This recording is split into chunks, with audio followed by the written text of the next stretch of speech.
Kesorkar jela kadon yang jing skhem bakan urlong no kamat ban pynkynriah yaki briew na Them Īewmawlong hak jing-pynkynriah kaban long hapdeng kesorkar bat harijan panchayat komiti hak nyau tarik no pra arja arpulai. Bah Sniawbhalang dahar usembut menteri rangba ka jela ubari khmi katanat urban affairs jong kesorkar jela ulapan pau ka jing skhem bahak ni ka jing-pynkynriah banwan anla ban penbet bha namar nak kaliang kesorkar kalapan create ka blueprint ka bala penbet penbiang bha kat kum ka jing kerpat ka HPC.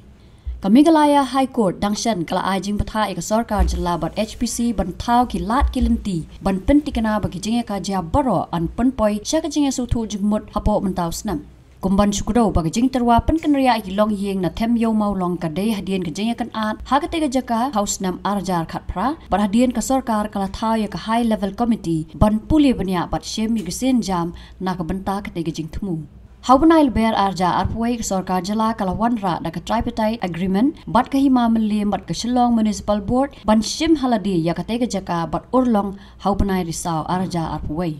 haubenai nailar arja arpuar south nam hadin bala thau ya high level committee kesorkar jela kala shim ya karai ban pynkynriah laispa saupu artli ki long yeng na Them Īewmawlong syaki jaka nong trai neki quarter ka office Shillong Municipal Board ha Bishop Cotton Road bat ya ka tanat lapha ban pynkre ya ka blueprint na ka banta ka jing pynkynriah Keharijan Panchayat Komiti kala dawa R spa square meter kata arjar spa sanpo square feet ka jaka na ka banta ka wei pa ka wei ka long yeng ha European ward but R pholak tingka kum ka baisna yeng but ki wei ki jingdon kam ka komiti kala dawa ru baka gurudwara Guru Nanak Darbar Shiv Mandir Durga Puja Mandir Valmiki Ashram CNI Church but Guru Nanak School kimdei bansha pynkynriah no nalor ka jingdawa ba nru phongot ki babu dukana ka te jaka kimdei bansha pynkynriah Klam dak hen yagi jingdawa ka HPC katanat urban affairs joga sarkar jela kala ya chakmat ban pynkre ya ka blueprint ha ka bala kdo bante laipo lani saupot liki flat ha ki khat art liki block ha ka jaka ka ba R.sun acre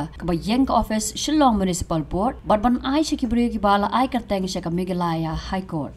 Kesorkar kan hab ban penprai jing tai badon menta namar kim dei ki ba khlan bat hab ban sna de ki wei kat kum ka jing batha bala depen mi ong katanat urban affairs Keharijan Panchayat Komiti kala kentat ya ka blueprint bat ka basa menta ka long ban up ya ka jingyalang ha ka nyau tarik mentau benai no pra arjar arpulai TV margini last meeting balade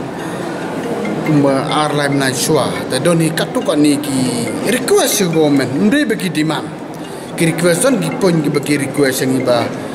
to modify ya ka blueprint kendian te kata ngilak persen mon modify belum lakat bangila te ka final call ikan long bai karai hakan ni otorik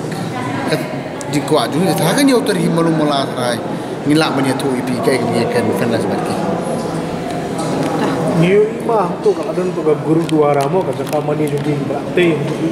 tehanu pun long ka tu kandang ini be tu syaitan